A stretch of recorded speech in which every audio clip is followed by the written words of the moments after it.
Hello students, welcome to magnet brains. मैं रूपाली वर्मा। आज आपके लिए जो लेकर आई हूं वो है आपकी क्लास 10th का सैंपल पेपर जो सीबीएसई ने इशू कर दिया है। तो इस सैंपल पेपर के सॉल्यूशंस हम लेकर आए हैं। तो क्या है, आज क्लास 10th की हिंदी कोर्स बी का सैंपल पेपर के सॉल्यूशंस हम आपके लिए लेकर आए हैं, जो हमारा टर्म 1 में आएगा। टर्म 1 में हमारे जितने भी क्वेश्चंस पूछे जा रहे हैं सभी बहुविकल्पीय हैं, यानी मल्टीपल चॉइस क्वेश्चंस हैं। तो उनको हम ध्यान से कैसे करेंगे, क्या क्या इंस्ट्रक्शन है, सभी चीजों को हम ध्यान में देखते हुए चलते हैं। तो शुरू करते हैं। तो पहला जब पेपर हमारे सामने आता है तो कैसे रहता है, इस तरीके से रहता है। प्रतिदर्श प्रश्न पत्र 2021-22 सत्र 1 मतलब यानी कि टर्म 1, विषय हिंदी, कोड 085। अब देखिए, हिंदी में 2 पेपर्स चलते हैं, हमारा कोर्स ए और कोर्स बी। तो सबको अपना अपना कोड याद रखना है। कोर्स बी का कोड है 085, ये आपको याद रखना पड़ेगा। क्वेश्चन पेपर को जब भी आप लें, हमेशा सबसे पहले कोड को जरूर देखा करिए। फिर इसका समय हमें मिल रहा है 1.5 आवर, यानी कि 1.5 घंटे का समय है। और क्वेश्चन पेपर है 40 मार्क्स का। आपका फर्स्ट टर्म 50 मार्क्स का है, लेकिन क्वेश्चन पेपर आपके पास में 40 मार्क्स का आ रहा है। 10 नंबर्स जो हैं वो आपके स्कूल की तरफ से इंटरनल बेसिस पे बोर्ड को जाएंगे। अब इसमें सामान्य निर्देश कुछ दिए गए हैं। इस प्रश्न पत्र में 3 खंड है, का, खा, गा। खंड का में कुल 2 प्रश्न पूछे गए हैं। दोनों प्रश्नों में कुल 20 उप प्रश्न दिए गए हैं और निर्देशों का पालन करते हुए कुल 10 उप प्रश्नों का उत्तर देना है। तो कहने का तात्पर्य यहाँ पर क्या है कि आपके पास में जो पहला खंड है वो अपठित गद्यांश दिया गया है। इसमें 2 गद्यांश पूछे गए हैं आपसे। उन दोनों गद्यांशों में से आपके पास ऑप्शन है, यानी कि प्रश्न संख्या 1 में 2 गद्यांश है तो दोनों में ऑप्शन है। प्रश्न संख्या 2 में भी 2 गद्यांश है और उसमें भी आपके पास ऑप्शन है। तो आपको यह ध्यान रखना है कि उसमें से आपको कौन सा ऑप्ट करना है और उसके क्वेश्चंस देने हैं। फिर अब उसके बाद आते हैं हम खंड खा। खंड खा में 4 प्रश्न पूछे गए हैं। इन सभी के 21 उप प्रश्न हैं। निर्देशानुसार 16 उप प्रश्नों के उत्तर देने हैं। तो खंड खा हमारा जो है वो है व्यवहारिक व्याकरण। व्याकरण में हमारे पास में 21 प्रश्न पूछे जाएंगे, जिसमें 16 देना है। आपके जो पेपर आ रहा है उसमें आपका क्वेश्चन पेपर में जो हमारा व्याकरण का सिलेबस है उसमें आपके 4 टॉपिक पूछे गए हैं। उन चारों टॉपिक का आपके पास क्या रहेगा, कुछ प्रोपोर्शन आपके पास में आएगा, ध्यान रखिएगा। मतलब 5 क्वेश्चन एक से, जैसे मान लीजिए वाक्य है तो 5 क्वेश्चन है, मुहावरे हैं तो 5 क्वेश्चन है। इस तरीके से आपके पास में आएंगे। उन 5 में से आपको 4 क्वेश्चन करने होंगे। फिर आते हैं हम खंड गा। खंड गा हमारा क्या है, वस्तु पर, आपकी जो बुक है उस पर आधारित है। पुस्तक हमारी कौन सी आ रही है, स्पर्श आ रही है। संचयन हमारी फर्स्ट टर्म में नहीं आ रही है, सिर्फ स्पर्श आ रही है। तो स्पर्श पे ही हम इसको देंगे। स्पर्श में 14 प्रश्न पूछे गए हैं और सभी प्रश्न अनिवार्य हैं, ये ध्यान रखिएगा। उसमें कोई भी ऑप्शन आपके पास में नहीं दिया गया है। अब शुरू करते हैं। सबसे पहले हमारे पास आ रहा है प्रश्न संख्या 1। का खंड है अपठित गद्यांश, वो गद्यांश जो हमने नहीं पढ़े हैं उन पर। प्रश्न 1, नीचे 2 गद्यांश दिए गए हैं। किसी एक गद्यांश को ध्यानपूर्वक पढ़िए और उस पर आधारित प्रश्नों के उत्तर सही विकल्प चुनकर दीजिए। यदि आप इस गद्यांश का चयन करते हैं तो कृपया उत्तर पुस्तिका में लिखिए कि आप प्रश्न संख्या 1 में दिए गद्यांश 1 पर आधारित प्रश्नों के उत्तर लिख रहे हैं। मगर जैसे आपने क्वेश्चन नंबर 1 में 2 गद्यांश दिए हैं, ऑप्शन है दोनों में से, तो आप मान लीजिए आप पहला वाला गद्यांश देख रहे हैं तो प्रश्न संख्या 1 गद्यांश 1 लिखेंगे। और अगर आपने प्रश्न संख्या 1 का दूसरा गद्यांश चूज किया है तो आप क्या लिखेंगे, प्रश्न संख्या 1 गद्यांश 2। तो हम सबसे पहले गद्यांश 1 पढ़ेंगे। क्या है, अच्छा नागरिक बनने के लिए भारत के प्राचीन विचारकों ने कुछ नियमों का प्रावधान किया है। इन नियमों में वाणी और व्यवहार की शुद्धि, कर्तव्य और अधिकार का समुचित निर्वाह, शुद्ध धर्म, पारस्परिक सद्भाव और सेवा की भावना आदि नियम बहुत महत्वपूर्ण माने गए हैं। ये सभी नियम यदि एक व्यक्ति के चारित्रिक गुणों के रूप में भी अनिवार्य माने जाएं तो उसका अपना जीवन सुखी और आनंदमय हो जाता है। सभी गुणों का विकास एक बालक में यदि उसकी बाल्यावस्था में ही किया जाए तो वह अपने देश का श्रेष्ठ नागरिक बन सकता है। इन गुणों के कारण वह अपने परिवार, आस पड़ोस, विद्यालय में अपने सहपाठियों एवं अध्यापकों के प्रति यथोचित व्यवहार कर सकेगा। वाणी एवं व्यवहार की मधुरता सभी के लिए सुखदायक होती है, समाज में हार्दिक सद्भाव की वृद्धि करती है, किंतु अहंकारहीन व्यक्ति की स्निग्ध वाणी और शिष्ट व्यवहार का प्रयोग कर सकता है। अहंकारी और दंभी व्यक्ति सदा अशिष्ट वाणी और व्यवहार का अभ्यासी होता है। यानी कि जो व्यक्ति होता है, अहंकारी होता है, उसका जो वाणी होती है वो हमेशा अहंकारी रहती है, शिष्ट नहीं रहती। वो हमेशा बड़े रौब से, बड़े अलग तरीके से बोलता है, जिसका परिणाम यह होता है कि ऐसे आदमी के व्यवहार में समाज में शांति और सौहार्द का वातावरण नहीं बनता। अहंकारी व्यक्ति जो है हमेशा समाज में किसी न किसी तरह की उथल-पुथल मचाए ही रहते हैं। जिस प्रकार एक व्यक्ति समाज में रहकर अपने व्यवहार से कर्तव्य और अधिकार के प्रति सजग रहता है, उसी तरह देश के प्रति भी उसका व्यवहार कर्तव्य और अधिकार की भावना से भावित रहना चाहिए। उसका कर्तव्य हो जाता है कि ना तो वह स्वयं कोई ऐसा काम करे और ना दूसरों को करने दे जिससे देश के सम्मान, संपत्ति और स्वाभिमान को ठेस लगे। समाज एवं देश में शांति बनाए रखने के लिए धार्मिक सहिष्णुता भी बहुत आवश्यक है। यह वृत्ति तभी आ सकती है जब व्यक्ति संतुलित व्यक्तित्व का हो। वह आंतरिक व बाहरी संघर्ष से परे सामाजिकता की अनुभूति से परिपूर्ण व्यक्तित्व होना चाहिए। कहने का मतलब क्या है? व्यक्ति को हमेशा जो है उसको वैसा ही प्रेजेंट करना चाहिए। पता चला वो अंदर से किसी और तरीके का है और बाहर वो कुछ अलग तरीके से रिएक्ट कर रहा है, तो क्या होगा? द्वंद्व चलता रहता है। मतलब आंतरिक और बाहरी जो हमारा व्यवहार होता है उसमें हमारा द्वंद्व चलता रहता है और इससे हम समाज में सही संतुलन नहीं बैठा पाते। तो समाज में सही संतुलन बैठाने के लिए हमें पूरा समान तौर पर आंतरिक और बाहरी तौर पर अपने व्यक्तित्व को जो है उजागर करना चाहिए। अब इसी गद्यांश पे आधारित प्रश्न हमसे पूछे गए हैं। क्या दिया है? निम्नलिखित में से इन निर्देशानुसार सर्वाधिक उपयुक्त विकल्पों का चयन कीजिए। तो अब आपके सामने जो विकल्प दिए गए हैं, इनको जो एकदम सही विकल्प है आपको वही चुन के रखना है। तो प्रश्न संख्या 1 जो आ रही है, 1 का जो पहला है, क्या दिया है वो प्रश्न? गद्यांश के संदर्भ में अच्छा नागरिक बनने के लिए नियमों का प्रावधान आवश्यक है, क्योंकि यह मतलब अच्छा नागरिक बनने के लिए कुछ नियमों का प्रावधान किया गया, कुछ नियम बनाए गए हैं। क्यों बनाए गए हैं? स्वतंत्रता को बढ़ावा देता है, जिससे वातावरण को शांति से परिपूर्ण करता है। व्यक्तित्व को निखार कर जीवन को आमोद प्रमोद से परिपूर्ण करता है। व्यक्तित्व को निखार कर जीवन को सुख और मंगल कामना से परिपूर्ण करता है। व्यक्ति को अहंकार, स्निग्ध वाणी और शिष्ट व्यवहार से परिपूर्ण करता है। तो अब ये जो नियम बनाए गए हैं, ये ऐसा क्यों किया गया है? क्योंकि व्यक्तित्व को निखार सके और जीवन आमोद प्रमोद यानी खुशी से, माहौल से सबसे भरा पूरा रहे। अब आ रहे हैं हम अपने प्रश्न संख्या 2 पर। वाणी एवं व्यवहार की मधुरता सभी के लिए सुखदायक होती है। इस कथन के लिए उपयुक्त तर्क है, यानी कि जो तर्क दिया गया है उसमें सबसे सही तर्क कौन सा है? क्या दिया है? देश के सम्मान और संपत्ति और स्वाभिमान को ठेस पहुंचती है। मतलब अगर मधुरता से सुखदायक होती है तो उससे क्या होता है? देश व समाज में शांति और सौहार्द का वातावरण नहीं बनता। कर्तव्य और अधिकार का समुचित निर्वाह बहुत आवश्यक है। समाज में हार्दिक सद्भाव की वृद्धि और सुख की प्रतिष्ठा होती है। यानी कि वाणी एवं व्यवहार की अगर मधुरता सभी के लिए सुखदायक होती है, मतलब हम अच्छा बोलें तो बोलने वाला भी सुख प्राप्त करता है और सुनने वाला भी सुख प्राप्त करता है। तो इस कथन के लिए उपयुक्त तर्क क्या दिया गया? क्या चीज बताई गई? क्या बताया? समाज में हार्दिक सद्भाव की वृद्धि और सुख की प्रतिष्ठा होती है। मतलब चारों तरफ सुख ही सुख आपको समाज में दिखाई देगा। अब है प्रश्न संख्या 3। प्रश्न संख्या 3 क्या है? अहंकारी और दंभी व्यक्ति सदा अभ्यासी होता है।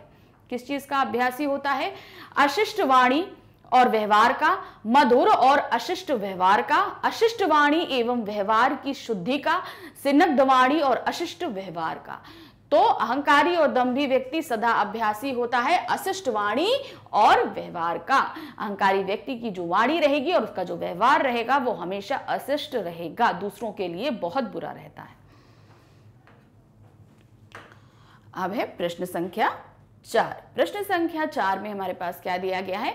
संतुलित व्यक्तित्व से क्या तात्पर्य है? एक शब्द इस्तेमाल किया गया गद्यांश में, संतुलित व्यक्ति। उससे व्यक्तित्व, उससे क्या मतलब है? क्या चीज होता है ये संतुलित व्यक्तित्व? तो अब इसमें से 4 चीजें दी गई हैं, इसी में आपको निकालना है कि संतुलित व्यक्तित्व होता क्या है।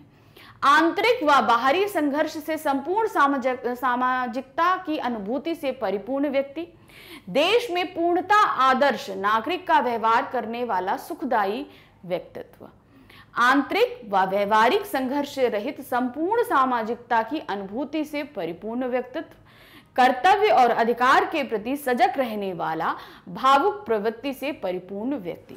तो जो संतुलित व्यक्तित्व होता है उससे तात्पर्य है आंतरिक व बाहरी संघर्ष से रहित संपूर्ण सामाजिकता की अनुभूति से परिपूर्ण व्यक्ति, मतलब उसके अंदर और बाहर किसी भी तरह का संघर्ष ना चलता हो और वो पूरी तरीके से समाज में शांति की स्थापना कर सकता है। अब है प्रश्न संख्या 5 में क्या दिया है? धार्मिक सहिष्णुता की स्थापना आवश्यक है क्योंकि इससे, अब आवश्यक है क्योंकि इससे अधिकार और कर्तव्य पर विजय प्राप्त हो जाएगी, देश की संपत्ति को नुकसान नहीं पहुंचेगा, भारतीय संविधान की प्रतिष्ठा बनी रहेगी, समाज एवं देश में शांति व्यवस्था बनी रहेगी। तो क्या होगा? अगर धार्मिक सहिष्णुता की स्थापना आवश्यक है क्योंकि इससे समाज एवं देश में शांति की व्यवस्था बनी रहेगी। तो इस तरीके से जो हमारी प्रश्न संख्या 1 थी उसका पहला गद्यांश के प्रश्न हमने यहां पर खत्म किए। अब प्रश्न संख्या 1 में ही आपके पास ऑप्शन में दूसरा गद्यांश दिया गया है, आपको दोनों में से एक ऑप्ट करने। अब अगर आप ये वाला गद्यांश चूज करते हैं तो आपको क्या करना होगा?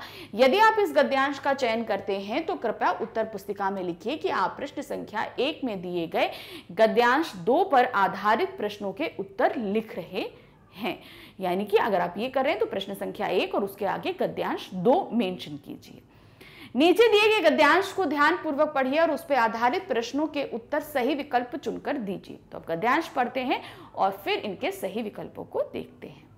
बड़ा बनने के लिए हमें विशाल काम करने की जरूरत नहीं है, बल्कि प्रत्येक काम में विशालता के चिन्ह खोजने पड़ते हैं। अपने अंतर मन में सदैव जिज्ञासा को जन्म देना होता है। दुनिया में ज्ञान का जो बोलबाला है उसमें हमारे कौतूहल की केंद्रीय भूमिका है। अल्बर्ट आइंस्टाइन ने एक बार अपने साक्षात्कार में कहा था कि हमारी जिज्ञासा ही हमारे अस्तित्व का आधार है। तो कहने का तात्पर्य क्या है कि अगर कोई भी चीज हमारे सामने प्रस्तुत की जाती है, जब तक हम उसमें जिज्ञासा नहीं दिखाएंगे, मान लीजिए सपोज अब ये एक पेन है हमारे पास में, तो अब हमें ये होगा कि ये पेन किसने बनाया, कैसे बना, इसके अंदर क्या क्या है। तो मतलब हम जब तक इसके अंदर की जिज्ञासा नहीं रखेंगे हमारे अंदर क्वेश्चंस नहीं आएंगे। जिज्ञासा का मतलब है कि हमें हर एक चीज के लिए पहले प्रश्न पुटअप करने हैं। जब हम प्रश्न देंगे तब हमारी जिज्ञासा शांत होगी, हम उसका आंसर ढूंढेंगे। तो इस तरीके से हमेशा जिज्ञासा बनी रहनी चाहिए, तभी ज्ञान की बढ़ोतरी होती है। बिना प्रश्न के हमारे जीवन में ना गति आएगी और ना कोई रस होगा। देखिए वही दिया है, अगर हमारे पास प्रश्न नहीं है तो हमारे अंदर कोई गति भी नहीं होगी, क्योंकि हम कुछ करने की कोशिश ही नहीं करेंगे। जब हम चिंतन करते हैं तब नई बातें सामने आती हैं। सवाल करने का ही परिणाम है कि नई तकनीक, ऑटोमेशन और आर्टिफिशियल इंटेलिजेंस जैसी चीजें आज दुनिया में आ रही हैं। जब हम कहते हैं क्यों, कैसे, क्या, तब हमारे अंदर की स्नायु, प्राण, ऊर्जा और संकल्प एक नई गति और उत्साह के साथ नवीनता की यात्रा करने लगते हैं। हमें इस दुनिया की इतनी आदत पड़ चुकी है कि लीक से हटकर सोचना नहीं चाहते, क्योंकि विभिन्नता नहीं है, ना ही कोई नवीनता है। मतलब हम लीक से हटके अगर नहीं सोचेंगे तो विभिन्नता नहीं है तो कोई नवीनता नहीं, अगर अलग चीज नहीं है तो कोई नयापन नहीं है। ये कैसा जीवन है जिसमें कोई कौतूहल नहीं, कोई आश्चर्य नहीं। इस जगत में हमारी स्थिति एक कीटाणु या विषाणु की तरह है जो अपनी सुखमय व्यवस्था में पड़े रहते हैं, लेकिन जो स्वतंत्र होते हैं वे हृदय की आवाज सुनते हैं। जो बड़ा होना चाहते हैं, इस दुनिया और इसकी प्रत्येक घटना, वस्तु एवं स्थिति पर अपना आश्चर्य प्रकट करते हैं और प्रत्येक घटना और वस्तु से परे हटकर सोचने और उसको देखने की कोशिश जो करते हैं वही बड़ा बनते हैं। जिज्ञासु मन और बुद्धि ही दर्शन और विज्ञान की दुनिया बनाते हैं। अब इसी पे आधारित हमारे पास प्रश्न है। क्या प्रश्न है, चलिए देखते हैं। निम्नलिखित में से निर्देशानुसार सर्वाधिक उपयुक्त विकल्प का चयन कीजिए। तो जो आपके क्वेश्चन के से विकल्प दिए गए हैं, एकदम सही विकल्पों का चयन आपको करना है। प्रत्येक काम में विशालता के चिन्ह खोजने से लेखक का क्या अभिप्राय है? लेखक क्या कहना चाहता है कि आप विशालता के चिन्ह खोजिए, इसका मतलब क्या है? बड़ी सोच व्यक्ति को बड़ा बनने की प्रेरणा देती है। प्रत्येक काम को महत्व देकर गहराई से समझें। प्रत्येक काम को करने के लिए सदैव तत्पर रहें। प्रत्येक काम का आयोजन बड़े पैमाने पर करें। तो विशालता के चिन्ह खोजने का तात्पर्य है प्रत्येक काम को महत्व देकर गहराई से समझें। कोई भी काम आपके सामने आ रहा है, उसको सबसे पहले महत्व दीजिए और गहराई से उसको समझिए, तभी क्या होगा, हर काम में हम विशालता के चिन्ह को खोजेंगे। अब है प्रश्न संख्या 2। क्या दिया है? अस्तित्व का क्या अर्थ है? अस्तित्व यानी कि प्रेजेंस, कोई चीज है, इस वजूद में है, तो उसको क्या बोलते हैं? विद्यमानता, यानी कि प्रेजेंट है, अस्तित्व में कोई चीज है। अब है प्रश्न संख्या 3। प्रश्न संख्या 3 में क्या है? नवीनता की यात्रा करने से हम परंपरागत प्रणालियों से विमुख हो रहे हैं। नवीनता के पक्षधर के रूप में इसकी आवश्यकता के लिए उपर्युक्त तर्क हैं। तो क्या बोल रहे हैं?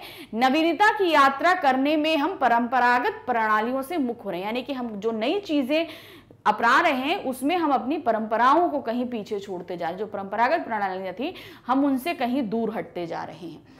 तो नवीनता के पक्षधर के रूप में इसकी आवश्यकता के लिए उपर्युक्त तर्क, मतलब जो नवीनता के पक्षधर हैं वो इसके लिए क्या उपर्युक्त तर्क रखते हैं?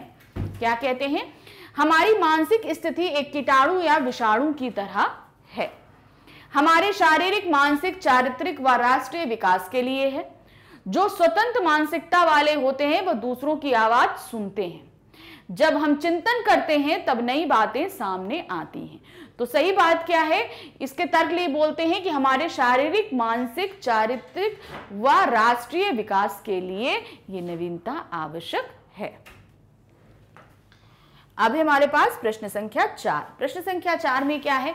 लीक से हटकर सोच को विकसित करने के लिए आवश्यक है। मतलब लीक से हटिए, जो चीज हमारे सामने है जो है वैसे ही हमें एक्सेप्ट नहीं करनी, अब हमें लीक से हटकर उसके बारे में सोचना है। हम जैसे भी आपको पेन का ऑप्शन दिया था, पेन है लिखने के लिए है, ठीक है, लेकिन हम अब लिखने से पहले हम ये सोचे भाई इसका आविष्कार किसने किया था, क्यों इतनी आवश्यकता पड़ी, ये कैसे बना, ये किस कंपनी का है। जब तक हम ये क्वेश्चन नहीं, मतलब हमें लीक से जो चीज मिली हमको इस्तेमाल तो करनी है, लेकिन उसमें हमें अपनी जिज्ञासा दिखानी है। तो वही क्या है, विकसित करने के लिए आवश्यक क्या है। अगर हम लीक से हटकर ये सोच विकसित करते हैं तो ये हमारे लिए आवश्यक क्यों है?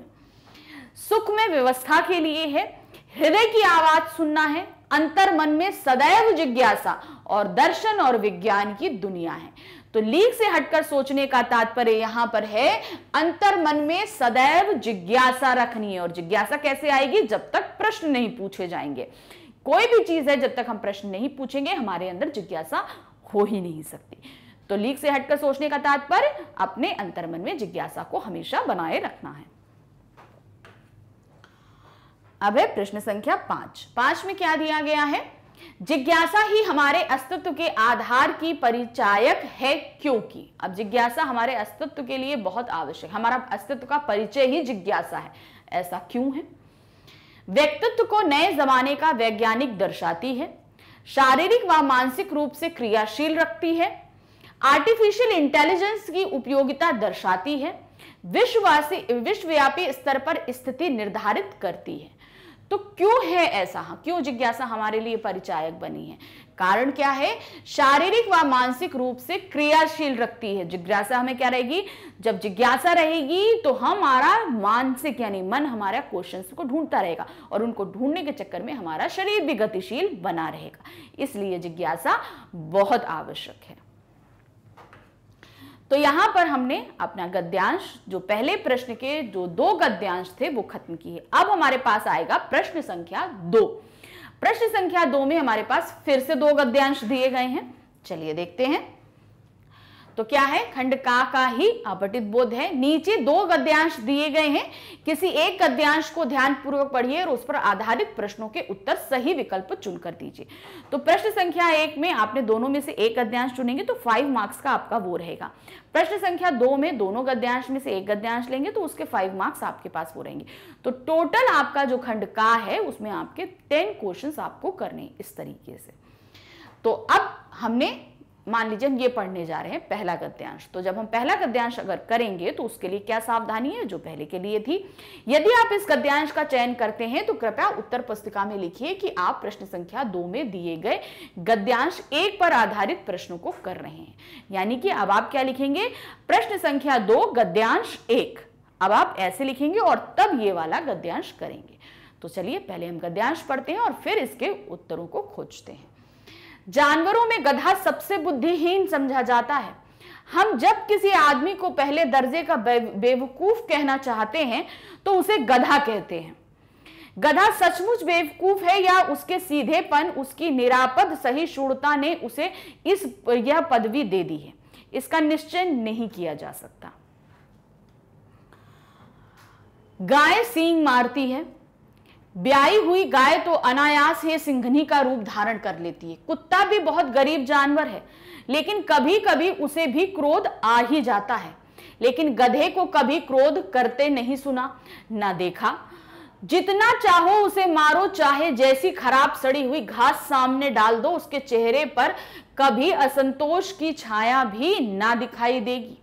बैसाख में चाहे एक आध बार कुलेल कर लेता हो। कुलेल का मतलब क्या होता है, बहुत खुश होकर क्रीड़ा, यानी उछल कूद, खुशी में जो उछलना कूदना होता है वो हमेशा बैसाख के महीने में बहुत खुश हो जाता है और बहुत उछलने कूदने लगता है गधा। पर हमने तो उसे कभी खुश होते नहीं देखा। उसके चेहरे पर एक स्थायी विषाद रहता है। विषाद मतलब दुख, उदासी टाइप की रहती है। सुख दुख हानि लाभ किसी दशा में भी उसे बदलते नहीं देखा। ऋषि मुनियों के जितने गुण हैं वह सभी उसमें पराकाष्ठा को पहुंच गए हैं। यानी ऋषि मुनियों में जितने भी गुण होते हैं गधे के अंदर वो सारे गुण उनसे भी ज्यादा उत्तम क्वालिटी में है। मतलब गधा इतना सहनशील बताया जाता है, पर आदमी उसे बेवकूफ कहता है। सद्गुणों का इतना अनादर कहीं नहीं देखा। कदाचित सीधापन संसार के लिए उपयुक्त नहीं है। तो ये था गधे के ऊपर, गधे के बारे में बताया गया था कि जिसे हम लोग बेवकूफ एकदम बेकार समझते हैं, वो एक्चुअल में कितना ज्यादा सहनशील, कितना अच्छा ज्यादा उसके अंदर गुण है, ऋषि मुनियों जैसे गुण हैं देखे जाते हैं, और हम सब उसको मतलब बिल्कुल बेकार सा समझते हैं। तो ये जो गद्यांश हमारे सामने लिया गया था, ये प्रेमचंद जी द्वारा लिखित एक पाठ है, उसमें से हमारे सामने प्रस्तुत है। अब इसी पे आधारित प्रश्नों को हम देखते हैं। प्रश्न संख्या 1 आ रही है। लेखक यह निश्चय नहीं कर पाता कि गधा बेवकूफ है या सीधा, क्योंकि उसके अनुसार वो निश्चय नहीं कर पा रहा कि सीधा है या बेवकूफ। तो उनके अनुसार क्या है? गधा अपने पराये की भावना से परे है। गधा क्रोध व कुलेल नहीं करता। गधा सीधा व असहिष्णु होता है। गधे के चेहरे पर हर्ष व विषाद होता है। तो सही आंसर क्या है? गधा सीधा व सहिष्णु होता है। इसलिए नहीं समझ में आता कि वो बेवकूफ है या जो बहुत ही ज्यादा अच्छा जिसको हम बोलेंगे या सीधा है वो चीज, ये लेखक निश्चय नहीं कर पा रहा इस कारण से। अब है हमारे पास प्रश्न संख्या 2। प्रश्न संख्या 2 में क्या है? गधे में ऋषि मुनियों के कौन कौन से गुण देखने को मिलते हैं? कौन कौन से गुण देखने को मिलते हैं? जप तप करना, समानता का भाव, असंतोष की भावना, कुलेल करना। तो ऋषि मुनियों का जो गुण है वो है समानता का भाव। ऋषि मुनि सबको समान तौर से देखते हैं, कोई ऊंचा नहीं, कोई नीचा नहीं, किसी के लिए तरीके नहीं, जाति धर्म भेदभाव किसी तरीके का ऋषि मुनि नहीं करते। और यही भेदभाव हम किसी भी गधे के अंदर भी नहीं देखते हैं। अब है प्रश्न संख्या 3। प्रश्न संख्या 3 में क्या है? आशय स्पष्ट कीजिए। उसके चेहरे पर एक स्थायी विषाद छाया रहता है। हमने आपको बताया था विषाद का मतलब उदासी और स्थायी मतलब परमानेंट, कोई चीज हमेशा जो बनी रहती है। तो आपको समझ में आ गया स्थायी विषाद का क्या तात्पर्य होता है। अब आपको इसका मतलब बताना है क्या होता है। गधा सदैव चुप रहता है, उसे खुश होते हुए कभी नहीं देखा गया। गधे को बहुत बोझ ढोना पड़ता है, इसी कारण वह थक जाता है। आदमी द्वारा दुर्व्यवहार करने व बेवकूफ कहने के कारण गधा दुखी है। गधे के प्रसन्न मुख पर सदा स्थिर संतोष छाया रहता है।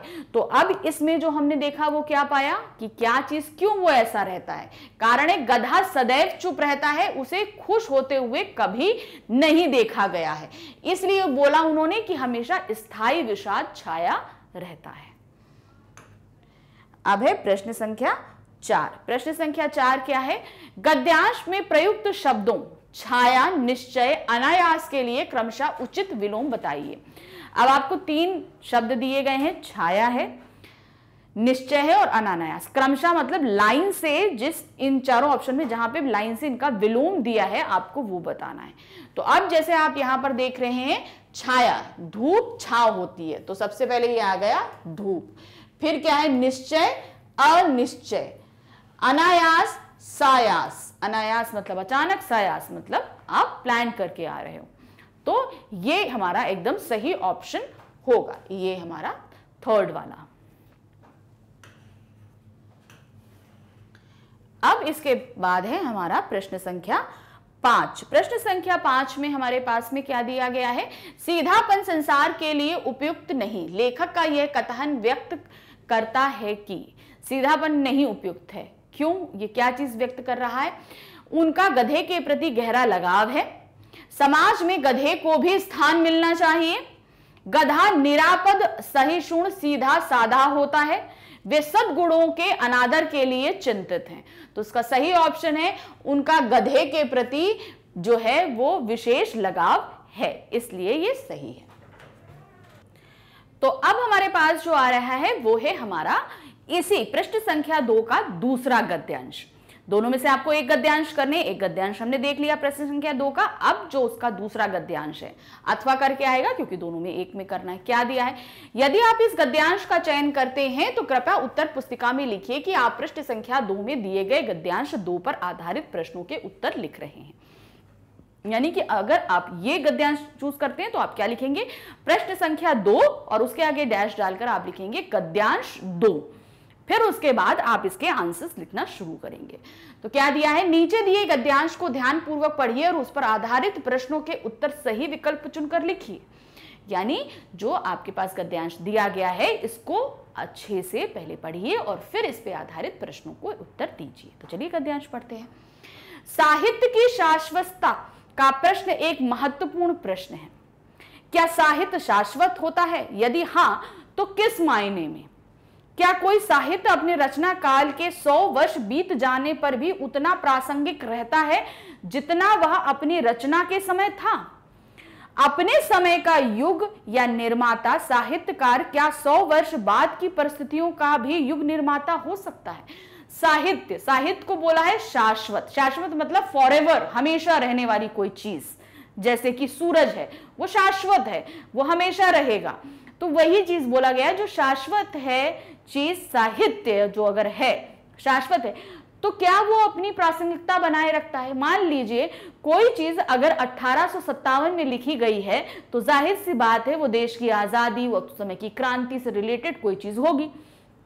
लेकिन क्या 100 साल बाद भी उसकी प्रासंगिकता यानी ये तब भी उतना मूल रखेगी और वो कविताएं या साहित्य जो है वो 100 साल बाद भी समाज में किसी भी तरह के बदलाव को लाने के लिए सक्षम है?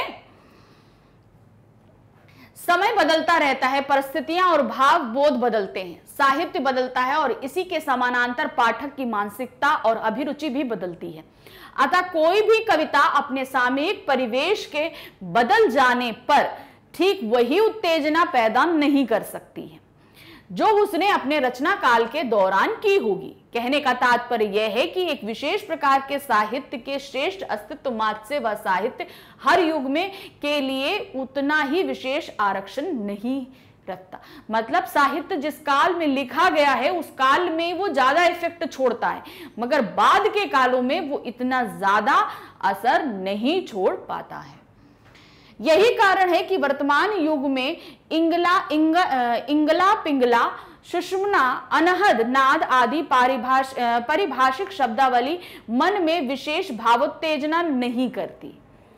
साहित्य की श्रेष्ठता मात्र ही उसके नित्य आकर्षण का आधार नहीं है, उसकी श्रेष्ठता का युग युगीन आधार है, वे जीवन मूल्य तथा उसकी अत्यंत कलात्मक अभिव्यक्तियां जो मनुष्य की स्वतंत्रता तथा उच्चतर मानव विकास के लिए पथ प्रदर्शक का काम करती है। पुराने साहित्य का केवल वही श्री सौंदर्य हमारे लिए ग्राह्य होता है जो नवीन जीवन मूल्यों के विकास में सक्रिय सहयोग दे अथवा स्थिति रक्षा में सहायक हो। तो यहां पर ये तात्पर्य दे रहे हैं इस पूरे गद्यांश के अनुसार, उन्होंने अभी तक हमें जो समझाया है कि जिस युग में हमारे पास में साहित्य लिखा गया वो उस समय बहुत ज्यादा इफेक्टिव होता है। मान लीजिए जैसे अभी हमने 1857 के दिया, तो 1857 में हमारा पहली स्वतंत्रता की क्रांति हुई थी। तो उस समय बहुत सारी कविताएं, बहुत सारी रचनाएं लिखी गई और लोगों ने उसमें बहुत ज्यादा उत्तेजना भी पैदा करी उन सब चीजों में। लेकिन आज अगर मान लीजिए इतने 100 साल बाद 1957 में अगर वो चीज पढ़ी जाती तो क्या वो इतना असर छोड़ पाती? क्योंकि उस समय वहां के माहौल ऐसा था ही नहीं। भाई पहले अंग्रेज थे तो उनको हटाने के लिए इतने सब पीड़ित थे तो सबके ऊपर इफेक्ट डाला, लेकिन अब बाद में तो वो चीज नहीं थी, लेकिन उसका स्वरूप थोड़ा सा बदल जाता है। तब हम परिस्थितियों के हिसाब से वो सारी चीजें पढ़ने लगते हैं, अपने मनोरंजन के हिसाब से पढ़ने लगते हैं, तब वो चेंज करने के माध्यम से नहीं होता। जैसे 1857 में क्रांति के लिए बहुत से लोगों को जो है लेके आना था, तब जो चीजें लिखी गई तो बहुत सारे लोग उसमें आए, लेकिन उस क्रांति में शामिल हुए। लेकिन अब अगर मान लीजिए 100 साल बाद उसको पढ़ा जाएगा तो फिर उसमें कोई मतलब नहीं है, क्योंकि उस समय तो वो परिस्थितियां बदल चुकी है ना। तो अब तब लोग क्या पढ़ेंगे? अपने आनंद के लिए लेंगे और उस काल की परिस्थितियों को समझने के लिए उस साहित्य को पढ़ेंगे। कुछ लोग साहित्य की सामाजिक प्रतिबद्धता को अस्वीकार करते हैं। वे मानते हैं साहित्यकार निरपेक्ष होता है और उस पर कोई भी दबाव आरोपित नहीं होना चाहिए, किंतु वे भूल जाते हैं साहित्य के निर्माण की मूल प्रेरणा मानव जीवन में ही विद्यमान रहती है, जीवन के लिए ही उसकी सृष्टि होती है। तुलसीदास जब स्वतः सुखाए काव्य रचना करते हैं तब अभिप्राय यह नहीं रहता कि मानव समाज के लिए इस रचना का कोई उपयोग नहीं है, बल्कि उनके अंतःकरण में संपूर्ण संसार की सुख भावना एवं हित कामना सन्निहित रहती है।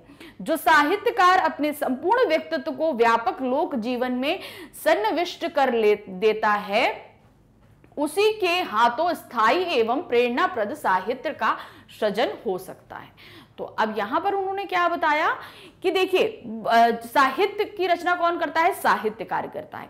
तो साहित्यकार को हमेशा क्या करना चाहिए? निरपेक्ष होकर किसी के भी पक्ष में बिना लिखे हुए जाए हुए अपने व्यूज को प्रकट करना चाहिए। लेकिन भाई साहित्यकार तो अपने व्यूज प्रकट कर रहा है, तो उसमें वो निरपेक्ष कैसे रह सकता है? भाई साहित्यकार तो किसी ना किसी पक्ष में जाएगा। तो इसी का उन्होंने उदाहरण देते हुए बोला है कि तुलसीदास जी जब कृतियां लिखते हैं तो वो सभी को ध्यान में करके लिखते हैं। भाई वो एक साधु हैं तो उन्होंने उस हिसाब से लिखी चीजें करी, लेकिन हर कोई तो ऐसा नहीं हो सकता ना। तो ये चीज हमने अब ये गद्यांश हमने यहां खत्म किया, प्रश्न संख्या 2 का दूसरा गद्यांश। तो अब इस पर आधारित प्रश्नों को देखेंगे कि क्या प्रश्न आएंगे।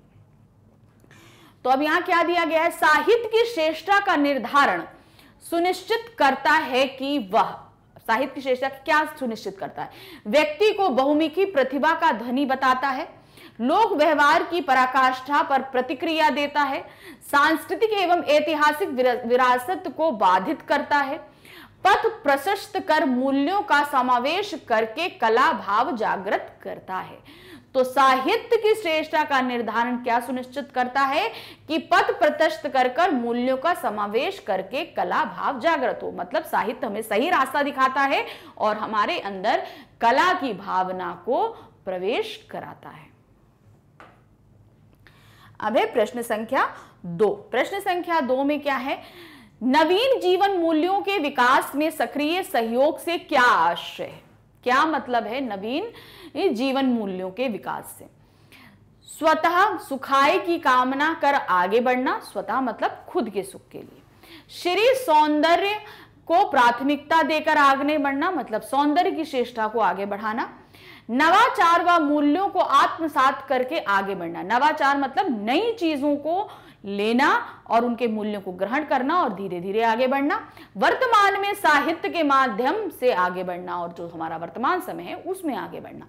तो नवीन जीवन मूल्यों के विकास के सक्रिय सहयोग का तात्पर्य है नवाचार व मूल्यों को आत्मसात कर आगे बढ़ना। मतलब जो नई चीजें हैं उसको अपने अंदर लेना और तब उनके मूल्यों को पकड़कर आगे बढ़ना।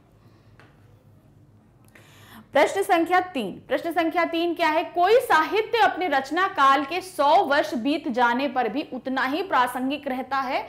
कथन के आधार पर उचित तर्क दीजिए। अब जो कथन है इस पे 4 तर्क दिए गए हैं, कोई एक तर्क जो सही है वो आपको इस कथन के आधार पर बताना है। क्या दिया है? साहित्य की श्रेष्ठता मात्र ही उसके नित्य आकर्षण का आधार नहीं है। संपूर्ण साहित्य का स्थायी व स्पष्ट आधार नहीं है। लोक कल्याणकारी, स्थायी एवं प्रेरणापद साहित्य होने की दशा में। और चौथा है पारिभाषिक शब्दावली द्वारा स्पष्टीकरण करने की दशा। तो सही जो अगर इस पे तर्क बैठता है वो क्या है? लोक कल्याणकारी, स्थायी एवं प्रेरणापद साहित्य होने की दशा।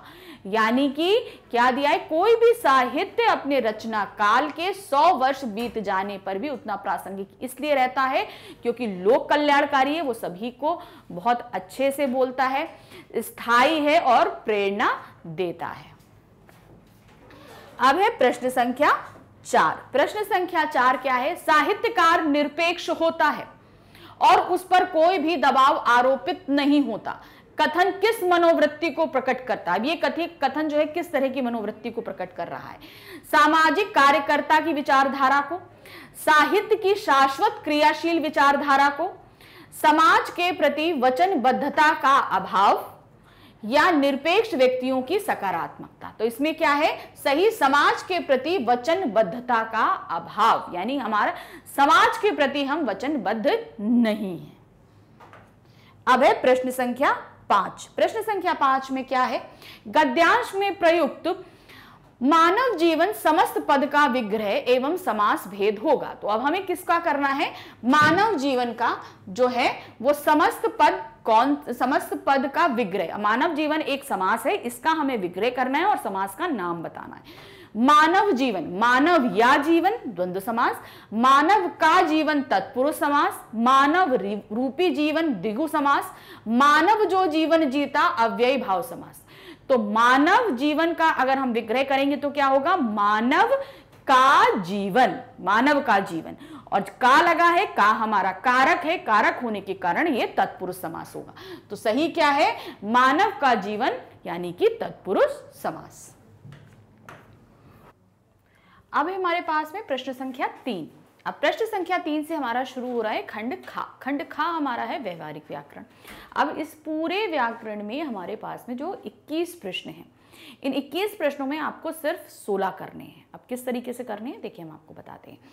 प्रश्न संख्या 3 है, तो प्रश्न संख्या 3 में हमसे वाक्य के बारे में पूछा जा रहा है। तो वाक्य पे आधारित 5 प्रश्न आपको दिए गए हैं और इन 5 प्रश्नों में आपको सिर्फ 4 प्रश्न ही करने हैं। तो एक प्रश्न यहाँ से हट जाएगा।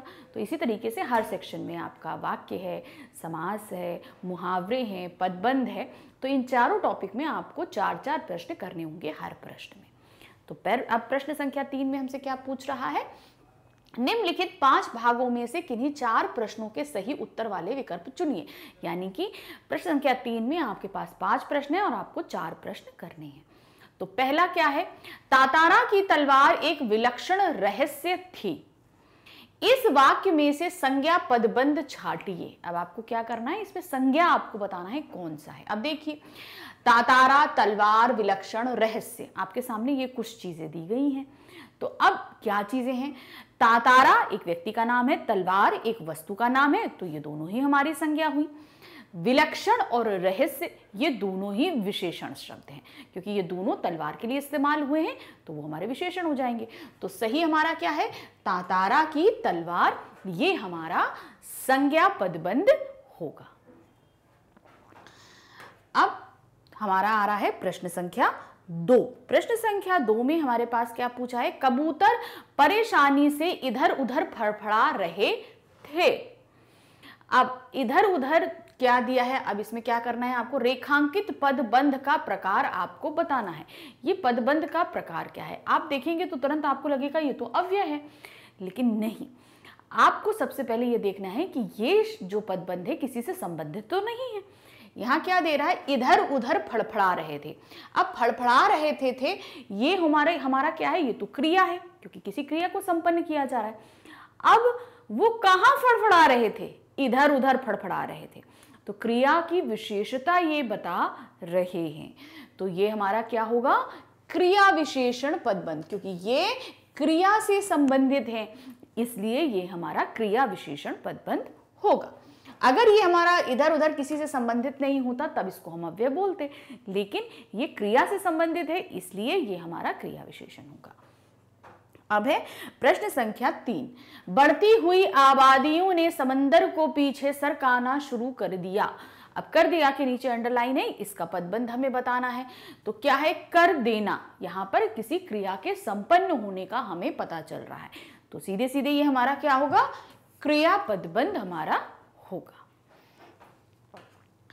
अब है प्रश्न संख्या 4। प्रश्न संख्या 4 में क्या है, तातारा दिन भर के अथक परिश्रम के बाद समुद्र किनारे टहलने निकल पड़ा। अब ये हमारा क्या होगा, सबसे बात तो ये है परिश्रम के बाद। परिश्रम हमारा भाववाचक संज्ञा है लेकिन साथ में के बाद भी लगा हुआ है। अब हमें क्या देखना है, क्या दिया है इसमें, तातारा दिन भर के अथक परिश्रम के बाद। अब परिश्रम जो है भाववाचक संज्ञा हमारी आ रही है, समुद्र किनारे टहलने निकल पड़ा, तो इसमें हमारा क्या आ रहा है, ये समुद्र किनारे टहलने गया। अब टहलने जो गया, वो जो टहलने की क्रिया है वो किससे संबंधित हो रही है, परिश्रम के बाद से संबंधित हो रही है। तो ये हमारा क्या होगा, क्रिया विशेषण पदबंध, क्योंकि ये भी क्रिया इसके बाद संपन्न हो रही है, वो हुआ और उसके बाद ये हुआ, तो इसलिए ये हमारा क्या हो जाएगा, क्रिया पदबंध हो जाएगा, क्रिया विशेषण पदबंध हो जाएगा। अब है प्रश्न संख्या 5, प्रश्न संख्या 5 आएगी। प्रश्न संख्या 5 में हमारे पास में क्या दिया, तातारा एक नेक और मददगार व्यक्ति था। अब इसमें रेखांकित वाक्य हमारा जो रेखांकित पदबंध है, नेक और मददगार।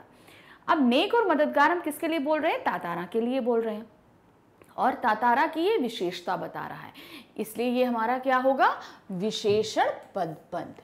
ये हमारा क्या कहलाएगा, विशेषण पदबंध। तो यहां पर हमने प्रश्न संख्या 3 खत्म करी जिसमें हमारे पास थे पदबंध। अब हम देखते हैं प्रश्न संख्या 4। प्रश्न संख्या 4 में क्या, निम्नलिखित 5 भागों में से किन 4 प्रश्नों के सही उत्तर वाले विकल्प चुनिए। अब यहाँ पर फिर 5 प्रश्न दिए हैं, आपको सिर्फ 4 प्रश्नों के ही उत्तर देने होंगे। तो क्या दिया है इसमें, बड़े भाई साहब ने भी उसी उम्र में पढ़ना शुरू किया जब मैंने शुरू किया। रचना की दृष्टि से वाक्य, अभी हमारे पास रचना के आधार पर वाक्य जो टॉपिक है हमारा व्याकरण का, उस पर हमारे 5 प्रश्न हैं। तो ये सेंटेंस दिया है, अब इसमें आपको बताना है कि ये वाक्य क्या है, कौन सा वाक्य है। बड़े भाई साहब ने भी उसी उम्र में पढ़ना शुरू किया था जब मैंने शुरू किया। तो अब क्या है, देखिए 2 वाक्य दिए हैं, बड़े भाई साहब ने भी उसी उम्र में पढ़ना शुरू किया, फिर क्या था, जब मैंने शुरू किया। तो यहाँ पर 2 वाक्य हैं और दोनों जो पहला वाक्य है वो दूसरे वाक्य पे डिपेंडेंट है, तो इसलिए ये हमारा क्या है, मिश्रित वाक्य हमारा होगा। जब पहला वाक्य दूसरे पे डिपेंडेंट रहता है तो हमेशा क्या रहता है, मिश्रित वाक्य रहता है। अब है प्रश्न संख्या 4 का दूसरा। तो यहां पर क्या है, वामीरो कुछ सचेत हुई और घर की तरफ दौड़ी। इस संयुक्त वाक्य को परिवर्तित करने पर सरल वाक्य होगा। अब ये जो हमारा संयुक्त वाक्य हम देख रहे हैं कि 2 अलग अलग वाक्य हैं और पहला वाक्य पूरी तरह स्वतंत्र है और बीच में समुच्चयबोधक अव्यय लगा हुआ है। तो अब ये संयुक्त वाक्य हमें ये क्लियर है, अब इसको हमें सरल वाक्य में बदलना है। क्या दिया है, जैसे ही वामीरो सचेत हुई वैसे ही वह घर की तरफ दौड़ी, ये तो हमारा मिश्रित वाक्य हो गया। वामीरो कुछ सचेत हुई और घर की तरफ दौड़ी, ये संयुक्त वाक्य है। वामीरो कुछ सचेत होने पर घर की तरफ दौड़ी, ये सरल है, लेकिन आगे का ऑप्शन देखते हैं, सचेत वामीरो हुई तथा घर की तरफ दौड़ी। ये वाक्य संयुक्त की तरफ इशारा कर रहा है लेकिन ये शुद्ध ही नहीं है, तो ये भी हमारा गलत है। तो सही क्या है, वामीरो कुछ सचेत होने पर घर की तरफ दौड़ी, ये हमारा क्या होगा, सरल वाक्य होगा। अब है प्रश्न संख्या 3। प्रश्न संख्या 3 में क्या है, निम्नलिखित वाक्यों में मिश्र वाक्य है। अब 4 ऑप्शन दिए, इनमें मिश्र वाक्य कौन सा है आपको हमें ये बताना है। मेरे और बड़े भाई साहब के बीच अब केवल 1 दर्जे का अंतर और रह गया था। अब क्या दिया, ये तो हमारा क्या होगा, ये तो हमारा हमको साफ दिखाई दे रहा है, ये सरल वाक्य है, तो ये हमारा मिश्र वाक्य अंतर्गत आ ही नहीं रहा। आखिर आदमी को कुछ तो अपनी पोजीशन का ख्याल रखना चाहिए, ये भी सरल वाक्य ही दिख रहा है हमको। जब से माता जी ने प्रबंध अपने हाथ में ले लिया है तब से घर में लक्ष्मी आ गई है, ये हमारा मिश्र वाक्य है। क्या दिया है, जब से है, फिर तब से है, योजक आपके क्या कहते हैं, व्याधिकरण योजक लगे हुए हैं, तो इसलिए हम व्याधिकरण अव्यय लगे हुए हैं, तो हमें ये मिश्र वाक्य लग रहा है। लेकिन आगे देखते हैं, एक और वाक्य है, मेरे रहते तुम बेराह ना चलने पाओगे, तो ये भी सरल वाक्य है, तो ये भी गलत हो गया। सही हमारा क्या है, ये जब से माता जी ने प्रबंध अपने हाथ में ले लिया है तब से घर में लक्ष्मी आ गई है। अब है प्रश्न संख्या 4। प्रश्न संख्या 4 में हमारे पास क्या दिया है, सूर्य निकला और प्रकाश हो गया, रूपांतरित करने पर वाक्य का सरल रूप होगा। अब इसको हम क्या करेंगे, सरल रूप में। सामने आप देख रहे हैं कि सूर्य निकला और प्रकाश हो गया, ये हमारा संयुक्त वाक्य है, इसे सरल में तब्दील करना है। जैसे ही सूर्य निकला वैसे ही प्रकाश हो गया, ये तो हमारा मिश्र वाक्य में आ रहा है। सूर्य निकलते ही प्रकाश हो गया, ये सरल दिख रहा है, लेकिन आगे देखेंगे, जब सूर्य निकलता है तब प्रकाश हो जाता है, ये भी मिश्र वाक्य में है। सूर्य निकला अतएव प्रकाश हो गया, तो ये हमारा क्या है, संयुक्त वाक्य में ही आ रहा है। तो सही हमारा सरल क्या है, ये सूर्य निकलते ही प्रकाश हो गया, ये हमारा सरल वाक्य है। अब है प्रश्न संख्या 5। 5 में क्या दिया है, एक जमाना था कि लोग 8वां दर्जा पास करके नायब तहसीलदार हो जाते थे। रचना की दृष्टि से वाक्य बताइए, ये कौन सा वाक्य है आपका। एक जमाना था कि लोग 8वां दर्जा पास करके नायब तहसीलदार हो जाया करते थे। अब यहां पर देखिए, एक जमाना था कि, तो ये एक वाक्य दिया हुआ है, इसलिए ये हमारा क्या होगा, मिश्र वाक्य होगा, क्योंकि ये पहला वाक्य दूसरे पर डिपेंडेंट है, इसलिए ये क्या है, हमारा मिश्र वाक्य है। तो अब यहां पर हमने प्रश्न संख्या 4 भी खत्म करी। अब हम आते हैं प्रश्न संख्या 5 पे। अब उसमें हमारा व्याकरण का फिर से एक और टॉपिक दिया रहेगा। तो प्रश्न संख्या 5 पे जो हमारा टॉपिक क्या है, क्या दिया है, समास है। देखते हैं, निम्नलिखित 6 भागों में से किन्हीं 4 प्रश्नों के सही विकल्प चुनिए। तो अब 6 क्वेश्चन आपके पास में है, 6 में से आपको कितने चुनने हैं, 4 प्रश्न चुनने हैं। अब इसमें आपके पास ऑप्शन ज्यादा है। तो पहला क्या है, गुरु दक्षिणा शब्द के सही समास विग्रह का चयन कीजिए। गुरु दक्षिणा का हम समास विग्रह देखेंगे। गुरु से दक्षिणा तत्पुरुष समास, गुरु का दक्षिणा तत्पुरुष समास, गुरु की दक्षिणा तत्पुरुष समास, गुरु के लिए दक्षिणा तत्पुरुष समास। तो आप यहां पर देख रहे हैं कि समास तो सब जगह तत्पुरुष दिया है, लेकिन विग्रह अलग अलग है। तो अब आपको विग्रह देखना है। तो गुरु दक्षिणा का तात्पर्य होता है कि हम गुरु के लिए कोई चीज लाए हैं दक्षिणा के रूप में। तो इसका सही विग्रह क्या होगा, गुरु के लिए दक्षिणा तत्पुरुष समास। अब है प्रश्न संख्या 2। प्रश्न संख्या 2 में हमारे पास क्या है, यथा समय शब्द किस समास का उदाहरण है। किस समास में, यथा समय। आप यथा शब्द अगर देखेंगे, प्रथम पद हमारा जो पहला हमारा पूर्व पद है, तो वो हमारा क्या है, यथा, और यथा शब्द हमारा क्या होता है, अव्यय होता है। तो इसलिए जहां पर प्रथम पद यानी पूर्व पद हमारा अव्यय हो, वो हमारा क्या कहलाता है, अव्ययी भाव समास कहलाता है। तो अब देखते हैं प्रश्न संख्या 3। प्रश्न संख्या 3 में क्या है, अष्टाध्यायी शब्द के लिए सही समास विग्रह का चयन कीजिए। अष्टाध्यायी, तो अब ये क्या दिया है, 8 अध्यायों का समाहार द्विगु समास, 8 हैं जो अध्याय बहुव्रीहि समास, अष्ट और अध्याय द्वंद्व समास, अष्ट के अध्याय तत्पुरुष समास। तो इसका जो सही विग्रह है वो है 8 अध्यायों का समाहार, यानी कि द्विगु समास। यहां पर पहला पद संख्यावाची है अष्ट, तो इसलिए यहां पर क्या होगा, 8 अध्यायों का समाहार। अब है प्रश्न संख्या 4। प्रश्न संख्या 4 में हमारे पास क्या दिया है, आशा को लांघ कर गया हुआ का समस्त पद होगा। अब ये एक समास विग्रह दिया है, इसका समस्त पद बताना है। आशा को लांघ कर गया हुआ, यानी कि हमने किसी से उम्मीद लगाई थी, वो उससे लांघ के आगे चला गया। क्या हुआ? आशा लांघ, आशातीत, आशावान, आशागत। तो सही जो शब्द है इसके लिए क्या होगा? आशातीत, यानी कि किसी चीज की उम्मीद लगाए हम बैठे हुए थे, आशातीत थे हम। अब है प्रश्न संख्या 5। प्रश्न संख्या 5 में क्या दिया हुआ है? सज्जन समस्त पद का विग्रह होगा। सज्जन जो है क्या दिया है? सद है जो जन, सत है जो जन, अच्छा है जो पुरुष, सत के समान जन। तो सही क्या है इसमें अगर हम देखेंगे तो सत है जो जन, सत मतलब जो सच्चा है, अच्छा है वो, यानी सत है जो जन, ये हमारा सही समास विग्रह है। अब है प्रश्न संख्या 6। बाकायदा शब्द के लिए सही समास विग्रह का चयन कीजिए। अब ध्यान दीजिए, बाकायदा, कायदा मूल शब्द है और बा हमारा अव्यय है, तो सीधे हम ये देख रहे हैं कि ये हमारा क्या है? अव्ययी भाव समास होगा। तो सभी में हमारा नहीं, एक में हमारा नहीं है, तो इसको हम हटा देते हैं। अब 3 हमारे पास ऑप्शन बचे, इनको देखना है। तो अव्ययी भाव समास में पहला है कायदे के अनुसार, कायदे के बिना, कायदे ही कायदे में। तो बाकायदा हम किसके लिए बोलते हैं? कायदे के साथ, यानी कि कायदे के अनुसार, ये हमारा सही है। कायदे के अनुसार अव्ययी भाव समास, तो ये हमारा सही हो गया। अब यहां पर हमारा प्रश्न संख्या 5 खत्म हुआ। अब व्यवहारिक व्याकरण का आखिरी प्रश्न है हमारे पास, प्रश्न संख्या 6। अब प्रश्न संख्या 6 में जाहिर सी बात है हमारे सामने क्या आएंगे? मुहावरे आएंगे। निम्नलिखित 5 में से किन्हीं 4 प्रश्नों के उत्तर निर्देशानुसार दीजिए तथा सर्वाधिक उपयुक्त विकल्प का चयन कीजिए। अब फिर आपके पास 5 क्वेश्चन दिए हैं, आपको 4 चूज करने हैं और इन चारों को हम देखते हैं, मतलब 5 देखेंगे, आपको 4 करने। क्या दिया है? अंधे के हाथ बटेर लगना का अर्थ क्या होगा? मुहावरा दिया है, इसका अर्थ आपको बताना है। अच्छा भाग्य, अच्छी वस्तु प्राप्त करना, भाग्यवश अच्छी वस्तु प्राप्त हो जाना, अंधे व्यक्ति को बटेर प्राप्त होना।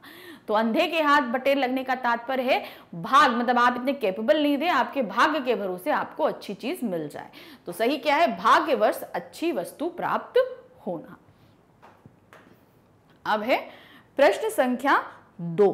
प्रश्न संख्या 2 में हमारे पास क्या दिया है? सच्चे सूरवीर देश की रक्षा में प्राणों की डैश रिक्त स्थानों की पूर्ति कीजिए। अब सच्चे सूरवीर देश की रक्षा में प्राणों की बाजी लगा देते हैं, जान लगा देते हैं, ताकत लगा देते हैं, शिक्षा लगा देते हैं। तो सही क्या होगा? क्या बाजी लगा देते हैं, प्राणों की बाजी लगा देते हैं।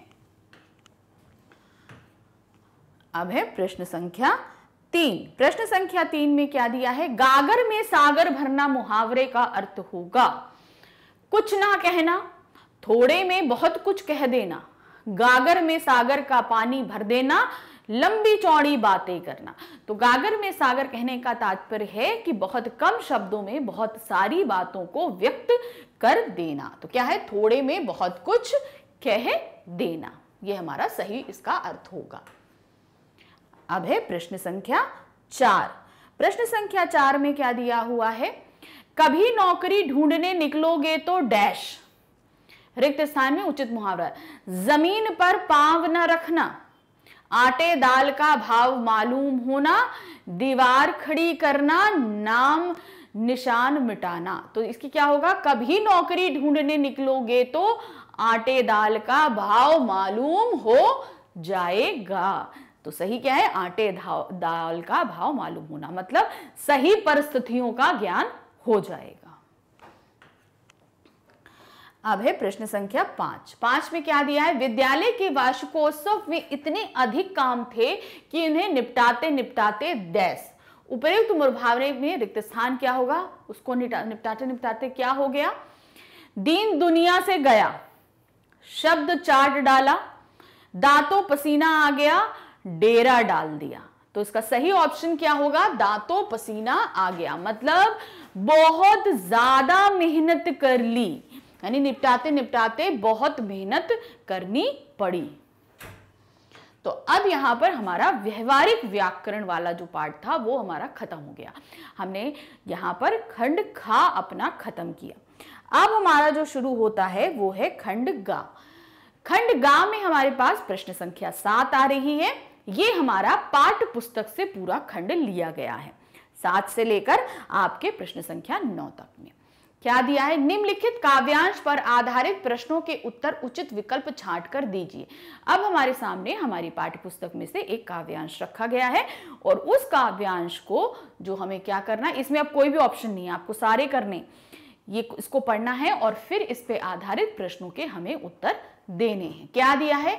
श्याम मान्हे चाकर राखो जी, गिरधारी लाल मान्हे चाकर राखो जी, चाकर रहस्यों बाग लगायूं, नित उठ दर्शन पायूं, वृंदावन री कुंज गली, गोविंद लीला गास्यू, चाकरी में दाशन पायूं, सुमरण पासु खर्ची, भाव भगत जागरी पासु, तीनों बाता सरसी। तो ये हमारे मीरा के पद से हमारे सामने एक पद रखा गया है और उसी पर अब हमसे प्रश्न पूछे जाएंगे। तो प्रश्न हमारे पास में क्या दिया है? मीरा कृष्ण से क्या प्रार्थना करती हैं? वो कृष्ण से क्या प्रार्थना कर रही हैं? उनकी पीड़ा दूर करने की, सेविका के रूप में स्वीकार करने की, प्रेमिका के रूप में स्वीकार करने की, उन्हें अपने पास रखने की।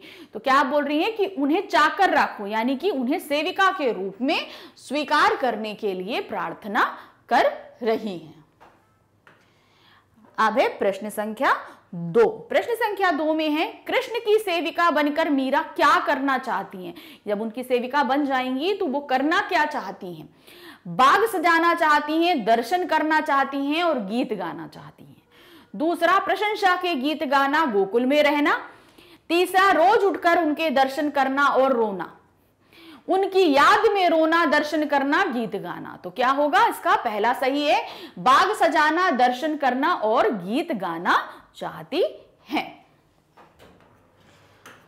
अब है प्रश्न संख्या 3। प्रश्न संख्या 3 हमारी क्या है? मीरा वृंदावन की गलियों में क्या करना चाहिए? उसके आगे का वाक्य हमें पूरा करना है। कृष्ण से मिलना चाहती हैं, कृष्ण का गुणगान करना चाहती हैं, कृष्ण को उल्हाना देना चाहती हैं, कृष्ण की प्रतीक्षा करना चाहती हैं। तो जो हमने काव्यांश पढ़ा है उसके अनुसार मीरा वृंदावन की गलियों में कृष्ण का गुणगान करना चाहती हैं। अब है प्रश्न संख्या 4। प्रश्न संख्या 4 में हमारे पास क्या दिया गया है? कृष्ण की भाव भक्ति में डूबना किसके समान है? उनकी भाव भक्ति में डूब जाना किसके समान हमें लग रहा है? उनको श्री मीरा जी को किसके समान लग रहा है? सुख और वैभव के समान लग रहा है, मान सम्मान के समान लग रहा है, धन दौलत के समान लग रहा है, धन और सम्मान के समान लग रहा है। तो सही इसका क्या है? उनको कृष्ण की भाव भक्ति में डूब जाना धन दौलत के समान लग रहा है। अब हमारे पास प्रश्न संख्या 8 है। प्रश्न संख्या 8 भी हमारी पाठ्य पुस्तक से एक गद्यांश दिया गया जो हमारे पाठ आ रहे हैं फर्स्ट टर्म में। कौन सा पाठ है भाई? ग्वालियर से हमारा एक मकान, ये हमारा पाठ है। अब कहां दूसरों के दुख में दुखी होने वाले पाठ में से एक लिया गया है, हमारा निदा फालसी जी का ये गद्यांश है। तो क्या दिया है? ग्वालियर में हमारा एक मकान था, उस मकान के दालान में 2 रोशनदान थे, उसमें कबूतर के एक जोड़े ने घोंसला बना लिया। एक बार बिल्ली ने उचक्कर 2 में से 1 अंडा तोड़ दिया। मेरी माँ ने देखा तो उसे दुख हुआ, उसने स्टूल पर चढ़कर दूसरे अंडे को बचाने की कोशिश की, लेकिन इस कोशिश में दूसरा अंडा उसी के हाथ से गिरकर टूट गया। कबूतर पे परेशानी से इधर उधर फड़फड़ा रहे थे। उनकी आंखों में दुख देखकर मेरी माँ की आंखों में आंसू आ गए। इस गुनाह को खुदा से मुआफ कराने के लिए उसने पूरा दिन रोजा रखा, दिन भर कुछ खाया पिया नहीं, सिर्फ रोती रही और बार बार नमाज पढ़ पढ़कर खुदा से इसी गलती को मुआफ करने की दुआ मांगती रही। तो निदा फाजली जी ने यहाँ पर अपने बचपन का एक किस्सा हमारे सामने रखा था। उनके ग्वालियर के घर में जब कबूतरों के अंडे जो है एक बिल्ली ने तोड़ दिया, दूसरा दुर्घटनावश उनकी माँ से टूट जाता है। ये हम पाठ पढ़ चुके हैं, आप चाहें तो इसके वीडियो को पहले जरूर देख लीजिएगा। अब इसी पर आधारित हम इसके प्रश्नों को देखते हैं। तो क्या दिया है, पहला प्रश्न है, लेखक की मां किस बात से दुखी थी? क्यों दुखी हो गई थी वो इतना? घर में कबूतरों ने घोंसला बना लिया था इसलिए। कबूतर के दोनों अंडे टूट गए थे। कबूतर अंडों को छोड़कर चले गए थे। बिल्ली अंडों को खा गई थी। तो मां किस लिए दुखी थी? कबूतर के दोनों अंडे टूट गए थे, एक बिल्ली से टूटा था और एक मां से टूटा था, इसलिए उनकी मां जो है वो बहुत दुखी थी। अब है प्रश्न संख्या 2। प्रश्न संख्या 2 में क्या दिया है, लेखक की मां खुदा से किस गुनाह को माफ कराना चाहती थी? कौन सा गुनाह उनसे हुआ था? पहला अंडा तोड़ने का गुनाह, बिल्ली को मारने का गुनाह, दूसरा अंडा टूट जाने का गुनाह, कबूतर का घोंसला तोड़ने का गुनाह। तो सही क्या है, दूसरा अंडा टूट जाने का गुनाह। भाई दूसरा अंडा उनसे टूटा था तो उसी का गुनाह माफ करने के लिए वो ईश्वर से प्रार्थना कर रही थी। अब है प्रश्न संख्या 3 में क्या दिया है, प्रस्तुत गद्यांश से पता चलता है कि लेखक की मां अत्यधिक क्या है, संवेदनशील थी, स्वार्थी थी, कमजोर थी या डरपोक थी? तो इससे पता चलता है कि उनकी मां बहुत ही ज्यादा संवेदनशील थी। अब कबूतर के अंडे टूट जाने पर भी वो कितनी दुखी, मतलब उनके अंदर बहुत ज्यादा संवेदना थी, सभी के लिए प्यार भावना जो रहती है। अब है प्रश्न संख्या 4। प्रश्न संख्या 4 में क्या दिया है, गद्यांश में प्रयुक्त निम्नलिखित शब्दों में से कौन सा शब्द प्रत्यय के मेल से नहीं बना है? अब आपके सामने ये सारा दिया गया है, इसमें प्रत्यय नहीं है। अब प्रत्यय कहां लगते हैं, ध्यान दीजिए, हमेशा शब्द के बाद में लगते हैं, पहले उपसर्ग और बाद में प्रत्यय। तो पहला हम देख रहे हैं गुनाह में हमें प्रत्यय नहीं दिख रहा है क्योंकि ये अपने आप में पूर्ण शब्द है, इसमें किसी भी तरह का प्रत्यय नहीं लगा हुआ है। फिर दूसरा है परेशानी, परेशान और परेशानी, तो इसमें कौन सा प्रत्यय लगा है, इसमें बड़ी ई का प्रत्यय लगा हुआ है। रोशनदान, तो क्या है यहां पर, रोशन और दान, यहां पर दान प्रत्यय लगा हुआ है, ठीक। फिर है दिन भर, और यहां पर भर प्रत्यय लगा हुआ है। तो सही क्या है हमारा, ये गुनाह में किसी भी तरह का प्रत्यय नहीं लगा है। अब हम आते हैं हमारे नेक्स्ट क्वेश्चन नंबर 9 पे। अच्छा, अभी क्वेश्चन नंबर 5 भी है, सॉरी। तो क्या दिया है, मां की आंखों में आंसू आ गए थे, क्यों? मां की आंखों में आंसू क्यों आए थे, क्या कारण था? कबूतर का अंडा बिल्ली ने तोड़ दिया था इसलिए। कबूतर का अंडा लेखक की मां से टूट गया था इसलिए। लेखक की पत्नी ने कबूतर का अंडा तोड़ दिया था इसलिए। कबूतर की आंखों में दुख देखकर व्यथित हो गई थी। तो सही क्या था, लेखक की मां कबूतर की आंखों में दुख देखकर बहुत ही ज्यादा परेशान हो गई थी, इसलिए उनकी आंखों में आंसू आ गए थे। तो अब हमारा आएगा प्रश्न संख्या 9। हमारी पाठ्य पुस्तक पर आधारित फिर से एक गद्यांश दिया गया है, इस गद्यांश को पढ़ेंगे और फिर इस पे आधारित प्रश्नों को देखेंगे। क्या है इसमें, निम्नलिखित गद्यांश पर आधारित प्रश्नों के उत्तर उचित विकल्प के छांट कर दीजिए। अब 5 प्रश्न दिए गए हैं हमारे पास में। ये क्या है, वामीरों के रुंदन स्वरों, अब ये हमारा जो पाठ है लोक कथा है हमारी, ताता वामीरों की कथा, वहां से दिया गया है। वामीरों के रुंदन स्वरों को सुनकर उसकी मां वहां पहुंची और दोनों को देखकर आग बबूला हो उठी। सारे गांव वालों की उस उपस्थिति में यह दृश्य उसे अपमानजनक लगा। इस बीच गांव के कुछ लोग भी वहां पहुंच गए। वामीरों की मां क्रोध में उफन रही थी। उसने तातारा को तरह तरह से अपमानित किया। गांव के लोग भी तातारा के विरोध में आवाजें उठाने लगे। यह तातारा के लिए असहनीय था। वामीरो भी रोए जा रही थी। तातारा भी गुस्से से भर उठा। उसे जहां विवाह का निषेध परंपरा पर क्षोभ था, वहीं अपनी असहायता की खींच थी।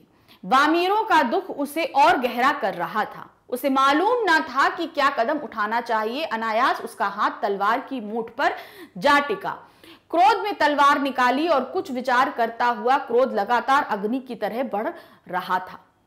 लोग सहम उठे। एक सन्नाटा सा खिंच गया। जब कोई राह न सूझी तो क्रोध का शमन करने के लिए उसने शक्ति भर उसे धरती में घोंप दिया और ताकत से उसे खींचने लगा। वह पसीने में नहा उठा। सब घबराए हुए थे। वह तलवार को अपनी तरफ खींचते खींचते दूर तक पहुंचा। वह हाँफ रहा था। अचानक जहां तक लकीर खिंच गई थी वहां एक दरार होने लगी, मानो धरती दो टुकड़ों में बंटने लगी हो। तो ये हमारा हो गया, ये हमने गद्यांश देख लिया। तातारा वामीरों की कथा हमारा पठित पाठ है ये। अब इसी पे आधारित प्रश्नों को देखते हैं। गांव के लोग तातारा के विरोध में आवाजें क्यों उठा रहे थे? क्यों उन्होंने तातारा के विरोध में आवाजें उठाई थी? वे तातारों को अपमानित करना चाहते थे। वे गांव की निषेध परंपरा के पक्ष में थे, गांव की रीति के विरोध में थे। तातारा को पशु पर्व में शामिल नहीं करना चाहते थे। तो जो गांव वाले लोग शोर कर रहे थे वो गांव की निषेध परंपरा के पक्ष में थे। तो परंपरा क्या थी? एक जो दूल्हा दुल्हन है वो एक ही गांव के होने चाहिए, और यहाँ पे तातारा अलग गांव का था और वामीरो अलग गांव की थी। तो इस वजह से वहां पे सभी लोग इसका विरोध कर रहे थे और इसीलिए वहां पर सभी आवाजें भी उठा रहे थे। अब है प्रश्न संख्या 2। तातारा ने अपने क्रोध का शमन करने के लिए क्या किया? जब उसको बहुत ज्यादा क्रोध आया तो उसको निकालने के लिए, उस क्रोध को बाहर निकालने के लिए उसने क्या किया? वामीरों की मां को बुरा भला सुनाया, सब गांव वालों के विरोध में आवाज उठाई, अपनी तलवार से उपस्थित लोगों पर वार किया, अपनी तलवार को धरती पर गाड़ दिया। तो उसने क्या किया था? अपनी तलवार को पूरी ताकत के साथ तलवार धरती पर गाड़ दिया था। तो ये हमारा लास्ट वाला ऑप्शन सही है। अब है प्रश्न संख्या 3। प्रश्न संख्या 3 में क्या था? वामीरों की मां के गुस्से का कारण क्या था? वामीरों की मां जो इतनी गुस्सा हो रही थी उसका कारण क्या था? गांव वालों का विरोध, पशु पर्व का आयोजन, वामीरों का रोना, तातारा का तलवार खींचना। तो जो बहुत गुस्सा हो रही थी उसका कारण था वामीरों का रोना। वो बहुत ज्यादा रो रही थी, इसी वजह से तो उसकी मां वहां आ गई थी और दोनों को साथ देकर वो गुस्सा करने लगी थी। अब है प्रश्न संख्या 4। प्रश्न संख्या 4 में क्या है? लोग सहम उठे, एक सन्नाटा सा खिंच गया। लोगों का सहम जाना दर्शाता है कि, अब उसने जैसे ही तलवार निकाली थी तो क्या हुआ था? चारों तरफ सन्नाटा हो गया था। उस सन्नाटे का क्या कारण था? क्या सन्नाटा होना क्या दर्शा रहा था? विलक्षण दैवीय तलवार को देखने लगे थे, किसी भी भावी दुष्परिणाम की आशंका से ग्रसित थे, जानते थे कि द्वीप 2 भागों में बट जाएगा, तातारा वामीरों के विवाह के लिए सहमत हो गए। तो सही क्या था? वो किसी भावी दुष्परिणाम से आशंका से ग्रसित थे। उन्हें लगता अब कि उसने तलवार निकाली है मतलब इसका परिणाम कुछ बहुत ही गलत होने वाला है। अब है प्रश्न संख्या 5 में क्या दिया है? प्रस्तुत गद्यांश में किस घटना का वर्णन किया गया है? कौन सी घटना है जिसका वर्णन इस गद्यांश में दिया गया है? वामीरों की त्यागमयी मृत्यु का, निकोबार द्वीप के 2 भागों में बंटने का, तातारा वामीरों की प्रथम मुलाकात का, तातारा के आत्मीय स्वभाव का। तो हमने इसमें देखा है कि किस तरीके से जो निकोबार द्वीप था वो 2 भागों में बटा था। तातारा को गुस्सा आ गया था और उसने तलवार जो है जमीन में घोंप दी थी। तो खींचते हुए बहुत दूर तक गया और जहां तक खींचते गया वहां से धरती फटती चली गई थी। तो सही क्या है? इस पूरे गद्यांश में निकोबार द्वीप के 2 भागों में बंटने की कथा को दर्शाया गया है। तो यहां पर हमने अपने इस पूरे क्वेश्चन पेपर को खत्म किया। आप हिंदी के कोर्स बी में किसी भी चैप्टर को पढ़ना या समझना चाहते हैं, ग्रामर हो या हमारी बुक स्पर्श और संचयन हो, कुछ भी समझना चाहते हैं तो उसके लिए आपको आना होगा हमारी वेबसाइट magnetsbrain.com पे। जब आप यहां पर आएंगे तो देखेंगे क्लास किंडरगार्टन से लेकर 12th तक की सभी क्लासेस आपके पास में हैं। तो आप क्लास 10th में हैं तो आप अपनी क्लास 10th को सिलेक्ट करेंगे। जैसे ही 10th आप सिलेक्ट करेंगे तो 10th में पढ़ाए जाने वाले सभी सब्जेक्ट्स आपके सामने होंगे। आपको हिंदी को स्क्रॉल डाउन करेंगे तो हिंदी आएगा। आप हिंदी वहां जहां पर आएगा वहां पर वॉच नाउ लिखा होगा, आप वहां वॉच नाउ पे क्लिक करेंगे। क्लिक करते ही हिंदी की पूरी प्लेलिस्ट आपके सामने होंगी। आपको स्पर्श पढ़ना है, संचयन पढ़ना है या ग्रामर पढ़ना है, आप उस पर क्लिक करिए। क्लिक करते ही उसके अंदर जो भी टॉपिक पढ़ाए गए हैं वो सभी आएंगे। तो जो भी टॉपिक समझना है उस पर क्लिक करते ही आपका वीडियो स्टार्ट हो जाएगा। वीडियो देखिए, अपने सभी डाउट्स को क्लियर कीजिए, लेकिन साथ ही हमारे चैनल को लाइक, सब्सक्राइब और शेयर करना बिल्कुल नहीं भूलिएगा। Thank you for watching, bye bye.